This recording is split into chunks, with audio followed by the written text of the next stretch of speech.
اعوذ باللہ من الشیطان الرجیم بسم اللہ الرحمن الرحیم الحمد للہ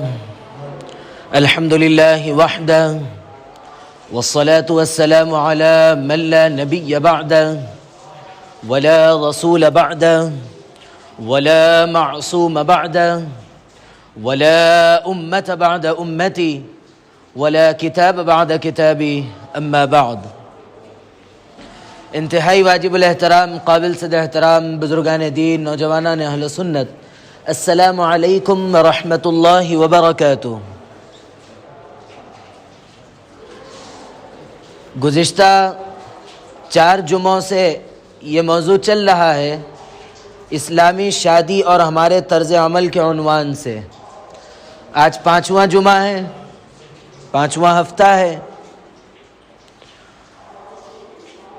تو آج ہم ان چیزوں کا تذکرہ کریں گے جس کو ہمارے اصطلاح کے اندر رسم کہتے ہیں، منگنی کہتے ہیں۔ اس کی کیا حقیقت ہے؟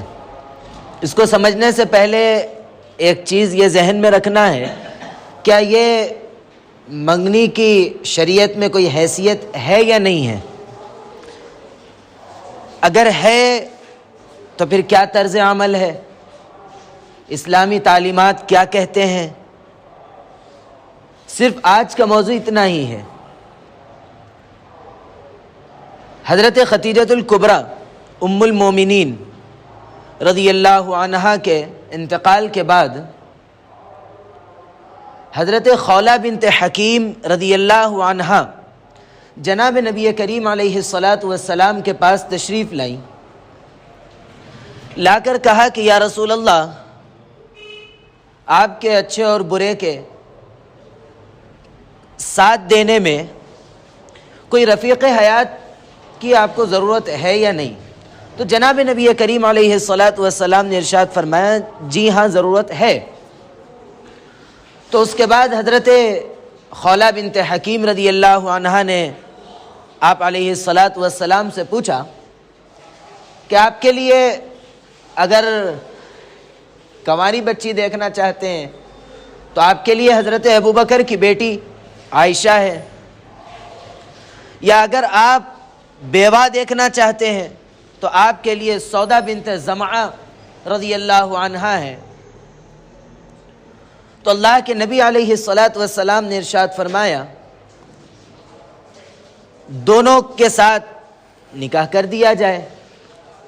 تو یہ خولہ بنت حکیم رضی اللہ عنہا حضرت ابوبکر رضی اللہ عنہ کی اہلیہ حضرت ام رومان رضی اللہ عنہا کے پاس گئیں اور جا کر تذکرہ کیا کہ جناب نبی کریم علیہ السلام سے میں نے پوچھا، تو انہوں نے اپنی اس خواہش کا اظہار فرمایا۔ تو حضرت ام رومان رضی اللہ عنہا فرمانے لگی کہ تھوڑا انتظار کر لیا جائے کہ جب حضرت ابوبکر آ جائیں اس کے بعد بات کی جائے۔ جب حضرت ابوبکر رضی اللہ عنہ تشریف لائے تو آپ کے سامنے یہ باتیں رکھی گئی کہ اللہ کے نبی علیہ السلام کی ایسی خواہش کا اظہار فرمایا۔ تو حضرت ابوبکر رضی اللہ عنہ تیار ہو گئے، رشتہ طے ہو گیا۔ بس شریعت کے اندر صرف اتنی ہی حیثیت ہے، اس سے زیادہ کچھ بھی نہیں ہے کہ بات کے پکا کر دینا، بس اتنا ہی ہے۔ اور اسی طرح حضرت فاطمہ رضی اللہ عنہا کا بھی اسی طرح ہے۔ بہرحال شریعت نے تو صرف اتنا ہی رکھا، اور یہ جو ہم نے جو نام دیا ہے رسم کا یا منگنی کا، یہ صرف ایک وعدہ ہے، اس سے بڑھ کر اس کی کوئی حیثیت نہیں ہے۔ لیکن ہمارے معاشرے نے اس کو یہ رخ دیا کہ کچھ لزومات ہوتی ہیں اور وہ بوجھ ڈالا جاتا ہے لڑکی والوں پر۔ یہ سب امور کی شریعت کے اندر کوئی حیثیت نہیں ہے۔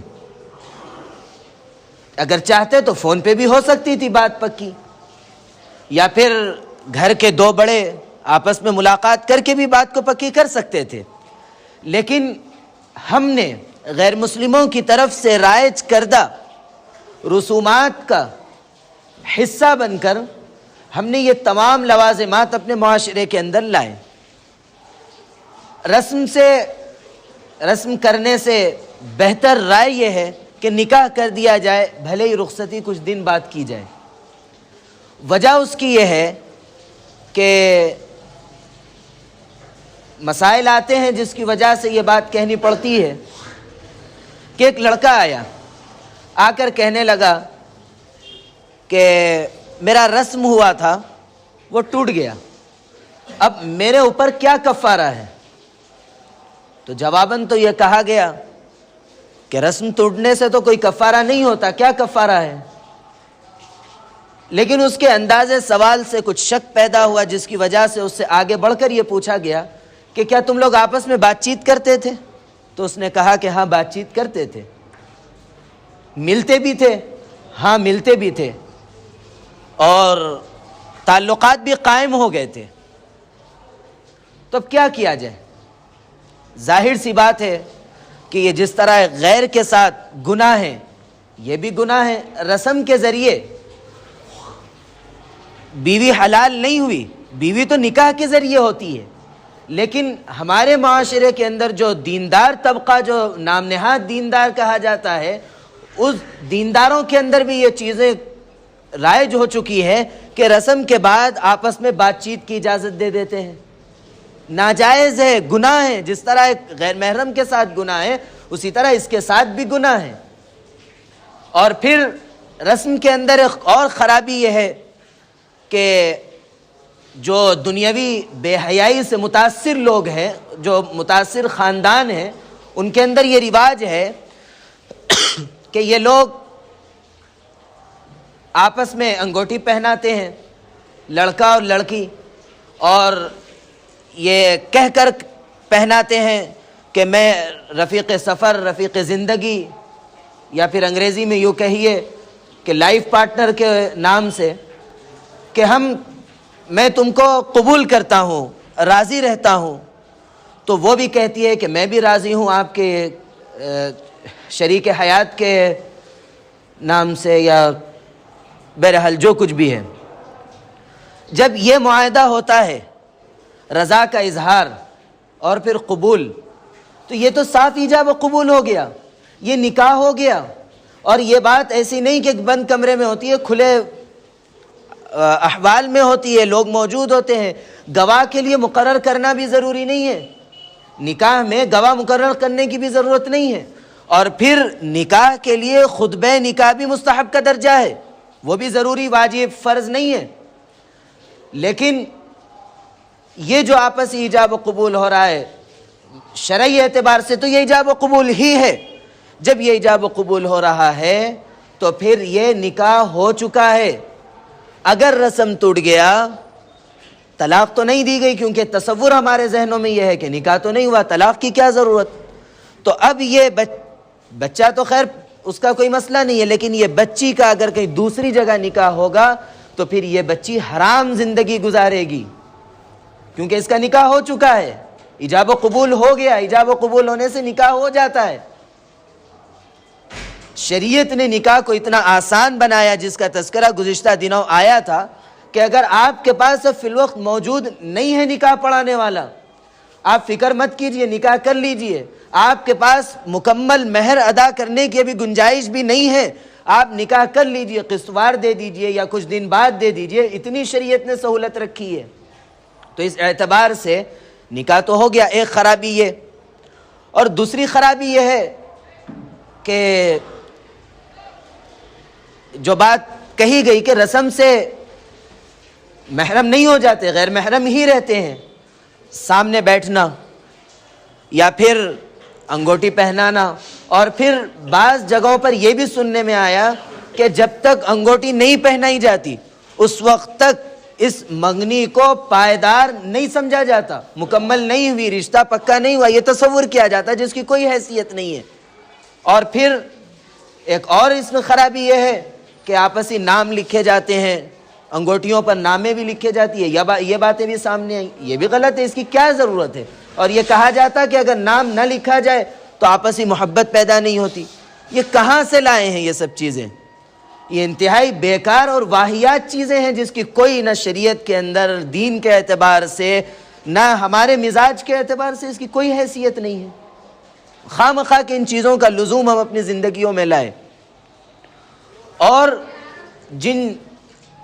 جو لوگ عوام تو ہے ہی ہے جو اپنے آپ کو نام نہاد دیندار طبقے سے جوڑنا چاہتے ہیں، ان لوگوں کا بھی حال یہ ہے کہ رسم کے بعد بات چیت کرنے کی اجازت دے دیتے ہیں، ساتھ گھومنے پھرنے کی اجازت دے دیتے ہیں، اور پھر بعض بددین گھرانوں میں یہاں تک حال سننے میں آیا ہے کہ بچی کو اپنے سسرال کا مزاج سمجھنے کے لیے شادی سے پہلے بھیج دیا جاتا ہے، 2 دن کے لیے 3 دن کے لیے جاؤ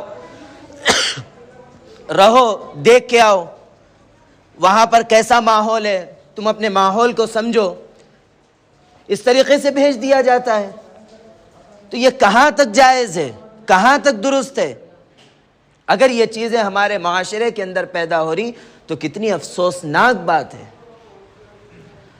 بعض اتنے شریف بچے ہوتے ہیں کہ اگر ان کو رسم کر کے اجازت نہ دی جائے تو وہ گناہ میں پڑتے بھی نہیں تھے، لیکن یہاں پر یہ صورتحال پیدا ہو رہی ہے، گناہ میں بڑوں کی سرپرستی میں پڑ رہے ہیں، بڑوں کی سرپرستی ہو رہی ہے بات کرنے کی اجازت، ورنہ اس کے پاس ہمت نہیں تھی، بڑوں نے اپنی سرپرستی میں اس کو بھیجا، بات کرنے لگوایا، پھر وہ آہستہ آہستہ گناہوں میں پڑ گئے۔ تو یہ بڑوں کی سرپرستی میں ہو رہا ہے۔ تو یہ چیز ہمارے معاشرے کے لیے انتہائی سنگین مسئلہ ہے۔ اس میں 2 باتیں اہم ہیں۔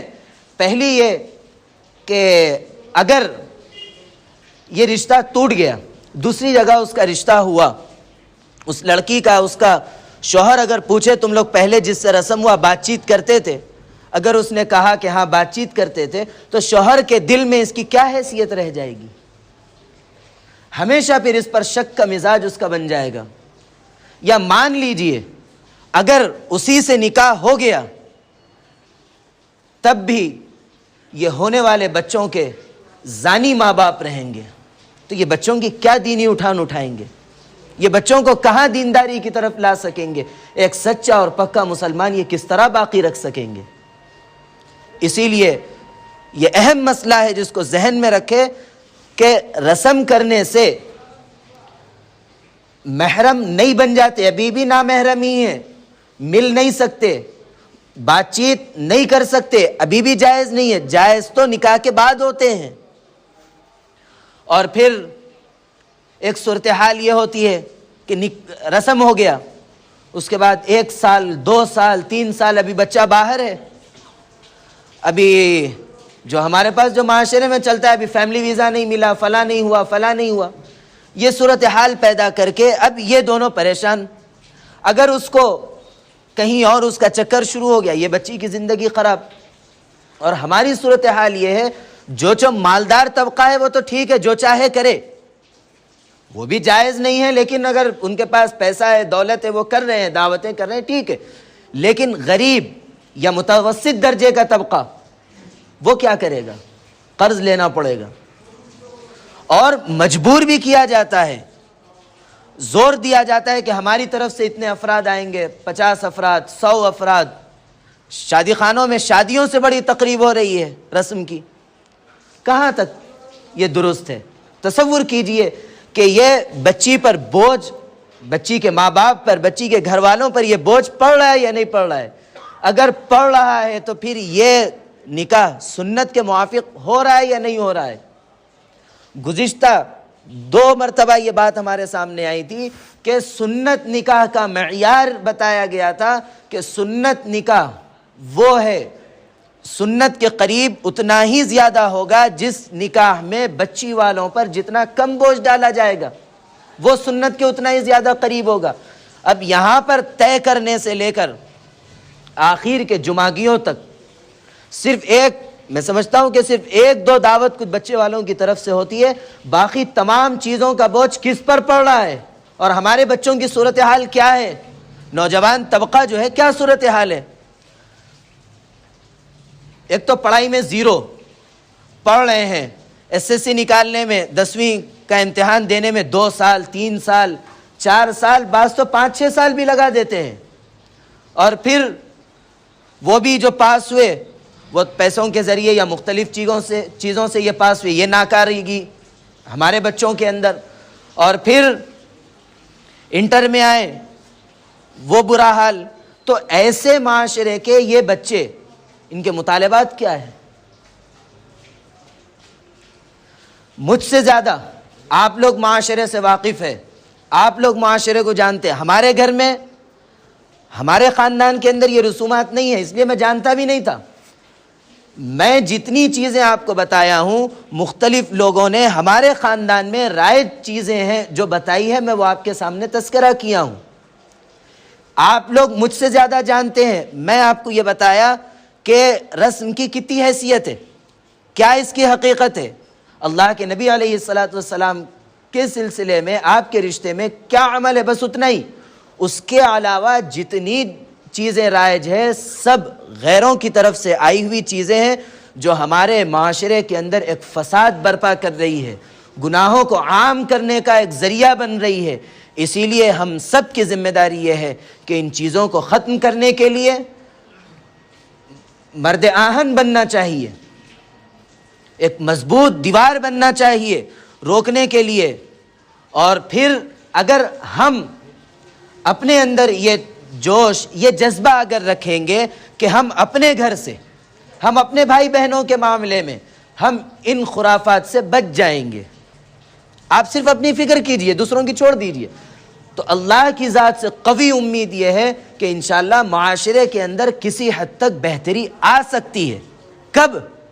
آپ اپنی ذات اپنے گھر سے شروع کیجئے کہ میں اپنے گھر میں، میرے یہاں لڑکے ہیں، میں با اختیار ہوں، میں کر سکتا ہوں، آپ کر کے بتائیے، تو معاشرے کے اندر یہ خرابیاں ختم ہوگی۔ اور وہ جو بچیاں جن کی آہیں لے کر رشتے ٹوٹ رہے ہیں، یہ بات گزشتہ آئی تھی کہ آپ دھوم دھڑاکے سے بارات لے جاتے ہیں، ان بچیوں کا تصور کیجئے جو یتیم بچیاں ہیں، وہ یہ کہتی ہیں کہ اگر آج میرا باپ زندہ ہوتا تو میری بھی اسی طرح دھوم سے شادی ہوتی۔ اگر وہ 2 آنسو اگر گرا دے تو بتاؤ کہ وہ رشتے کے اندر محبت رہ سکتی ہے یا نہیں رہ سکتی؟ ختم ہو جائے گی محبت، اس کی بددعا لگے گی، کیونکہ وہ پیسے نہ ہونے کی وجہ سے یا یتیم ہونے کی وجہ سے وہ بن بیاہی بیٹھی ہے۔ اگر اس کی بددعا لے کر اگر تم آگے بڑھو گے تو کیا رشتوں میں محبت رہے گی، کیا آپسی محبت باقی رہے گی؟